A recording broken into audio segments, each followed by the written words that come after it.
Assalomu alaykum qarindoshlar, yangi darsimizga xush kelibsiz. Bu qismda biz bir qancha mazmun o'rganamiz. Birinchisi shartlik bayon yoki shartlik jumla. If statement o'rganamiz. Bash scriptda. If statement. Buni if statement yoki shartlik jumla deymiz. Buni o'rganishdan burun buningki bir qilib bor. If degan agar degan gap inglizchadagi. Shu if statement deydi. Shartlik bayon yoki shartlik jumla. Cho'ng skopni ichib, cho'ng tirnoqni. Buning ichiga bir shart yozamiz. Bu yerda bir shart bor, masalan bir statement bor mana ichida.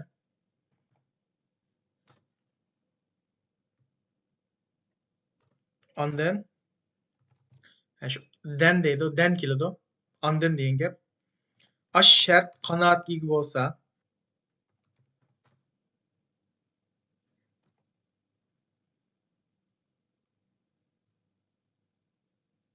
to'g'ri deymiz. To'g'ri degan bir sanchiq yoki true deymiz. O'zimiz yozib oldik, qanday deb yozib olsak, customize qilib. Agar to'g'rimiz-chu, unda bo'lmasa, else, unda bo'lmasa degan gap inglizchada. Unda bo'lmasa xato.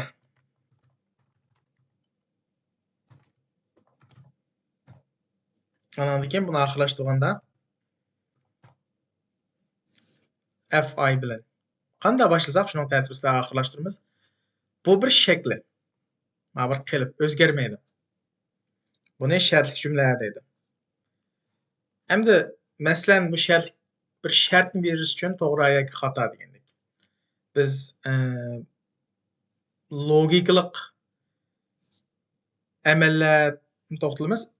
Oldin qism arifmetikalik amallar to'xtalganmiz. Logikalik amallar yoki tang, cho'ng yoki kichik degandek. Tang emas degandek. Bu masalan biz ikki sonni kirgizishni so'raylik. Qarshi taraf ikki son kirgizsin. Uni qanday nima qildik desak, sen read to read. Bu yerda prompt string deb bir nima bor. Prompt string degani biz shu userni, ishlatuvchi tarafni bir ko'rsatma beramiz. Ma'lum bir string shaklida, xat shaklida, text shaklida. Masalan, birinchi sonni kirgizing bir ko'rsatma berdik, shunami? Ondan keyin ma yolg'iz naql belgisi bilan taq naql belgisi bilan yapdik. Ondan keyin a bir son. A deb olsak bo'ldi. Birinchi son deb olsakmi bo'laverdi. A b degandan keyin asonroq to'xtash uchun a deb olay. Ash ismini bir o'zgartirish miqdorining ismini a deb turdim. Ya'ni buni nima degan gap desak, ash kirgizguchi, ya'ni birinchi user input son kirgizdi. Shu kirgizgan sonni a deb oldik. Elib oldik. Nima deb elib olsak bo'laverdi? Urumchi deb elib olsak bo'laverdi. Biz selishtirish uchun yana bir son kirgizish kerak, shunaqa. Mana prompt string deydi, chunki p shu ko'rsatma berish uchun string shaklida. İkinci sonni kirgizing, shunaqa. İkinci sonni kirgizing. Buni b deb elib olay. Nima deb elib olsak bo'laverdi. Ammo a deb olsak bo'lmaydi, chunki ikkisi o'xshashib qoldi. Hamda bu yerga biz bir shart yozaylik, bir shart yozamiz. Agar ishlatuvchi kirgizgan birinchi son, ya'ni shu dollar belgisi oldik-ku. Ash son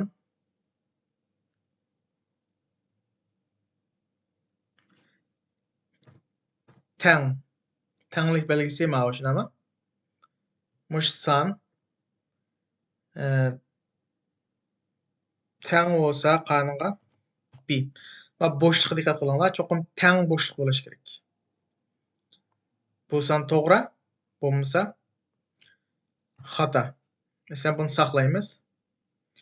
Ctrl S bilan saqlasanlar bo'ldi. Yoki mana fayldan save'ni bossanlar bo'lardi. Buni yurgizishdan burun ba'zi ko'p men jiqlagan buni.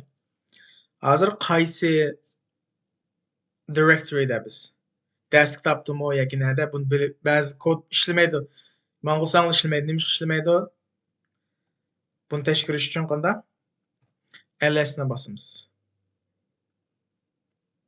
Demak, men mana bu desktopning o'zidan shunaqa. Şunu şeyde var ama ügen deganimni 5 ügen yurgizsam kodni. Birinchi sonni kirgizing dedi. Birinchi sonni masalan 56 dedi. İkinci sonni kirgizing deb chiqdi. 57 dedi. Xata. Ya'ni bu ikkisi qanday teng emas. Mana ikki tenglik belgisini qo'ygandik. Teng emas. Ya'ni bu yerdagi shartni qanoatlantirmadi, shuni xato bo'lib ketdi. Bu yerda 9-10 qurib qarasak, ma kod yurgizmaydi. Chunki bu ma shartlik to'g'ri bo'lsa, qanoatlantirsa, uning kendiklam kod yurgizdi. Agar bu shartlik qanoatlanmasa uchun buni otlab o'tib, ma else unda bo'lmasa degan gap shu kod 11-qurdan boshlab yurgizdi. Shuni xato chiqdi. Masalan, buni texmo iniq olsak, A bilan B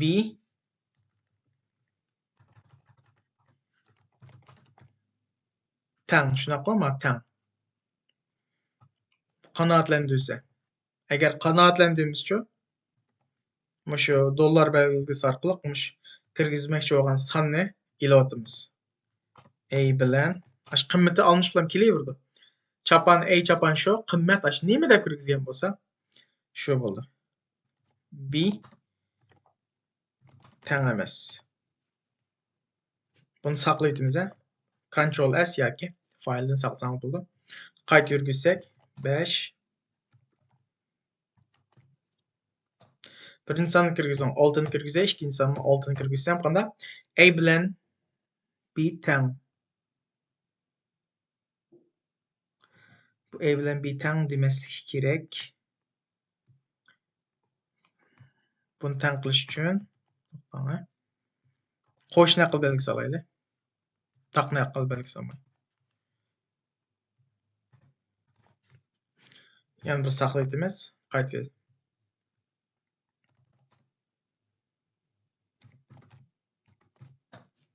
Birinchi son 5, ikkinchi son 5.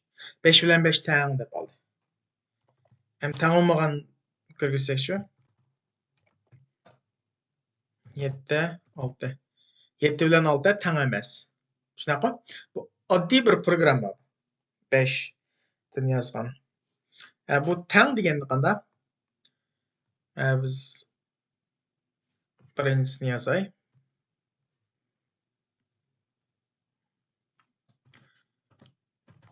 Bu teng. İki tenglikni olsak, teng bo'ladi. Bu ikkisi teng. İki tenglikning kerakini. Hamda ikkinchisi shu. Teng emas. Teng emasni qanday ifodalaymiz desak, undash belgisi bilan tenglikni. Undash belgisi bilan tenglikni. Mana chiqib qoldi hozir teng emas deb. Misol make terminal ishlasang boshqa chiqishi mumkin, ha. Lekin undash belgisi undan keyin tenglik. Buni save saqlaymiz, ha. Mana qaranglar, shartlik mashkis teng emas degan shart. Ashni qanoatlantirsa, uni ma kendiki denning ostidagi masalan hozir bir qurlam kod qo'yib 10 qur 100 qur kod bo'lishi mumkin. Ash yurgizildi. Agar mush tenglik qanoatlantirilsa, ya'ni ikkisi teng emas, soni o'z qanoatlantirdi. Bu ikkisi teng bo'lib qolsa, mana 12 ning ya'ni else ning ostidagi kodlar yurgizildi. Mana saqlayotdim shunaqa. Mana projektda Ügen sh. Birinchi sonni kirgizsam, qanoatlantirish uchun teng emasni kirgizay. Yo'q, teng emas. 5 bilan 4 teng dedi. Chunki men bu yerdan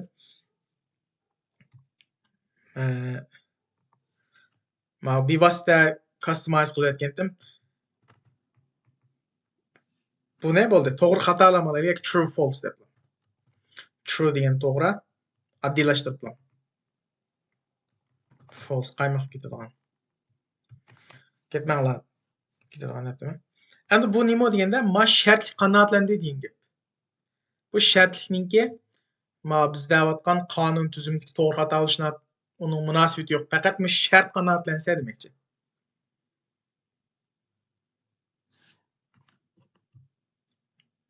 Shunga shartni qanoatlantirish uchun qanday? Again birinchi son 6, ikkinchi son 7. Bu true bo'lib chiqadi, to'g'ri bo'lib chiqadi, chunki shart teng emas deyapti. Agar birinchi son 5, ikkinchi son 5 bo'lsa, bu xato deydi, chunki shartni qanoatlantirmadi. Bu ikkisi teng bo'lib qoldi demakchi. Undan boshqa qanday? Kichik ba o'zingni mashq qilib olsangiz bo'ldi. Cho'ng barmishni almashtiriblar. Tang emas, undan keyin cho'ng, kichik. Andan keyin mavju. Kichik yoki tang.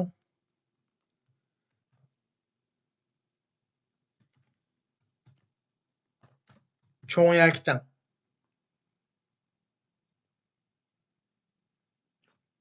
Mushularimiz tangsizlik. Qo'y, masalan, men cho'ng yoki tang qilsam, men o'rniga masalan cho'ng yoki tang saqlab etdim. Shartni qanoatlantirish uchun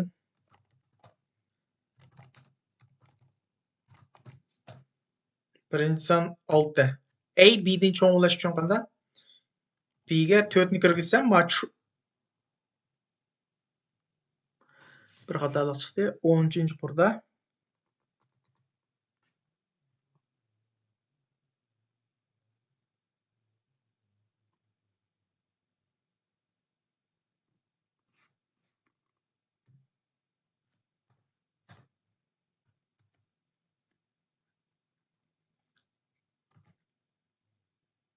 cho'ng yoki tang.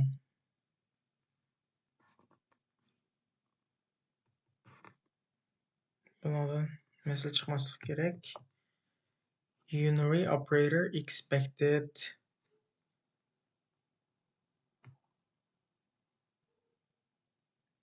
okay. Mane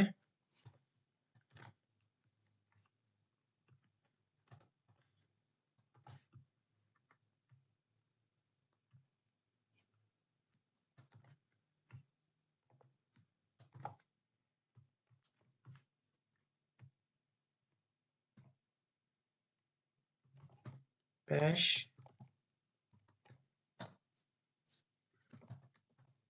true.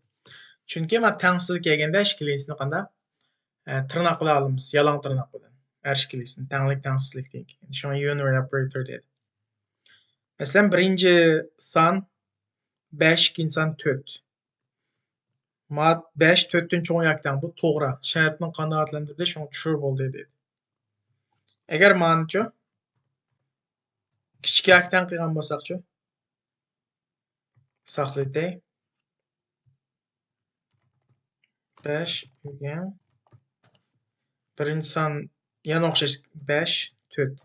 Va false deydi, chunki bu 5 hargiz 4dan kichik yoki tang emas demakchi. Mana bu bugungi darsimiz shulargacha. Ko'proq mashq qilsangiz bo'ldi. Shartlik jumla, andan keyin shu ko'rsatmaga asosan ikki sonni kirgizib buni o'qish deydi.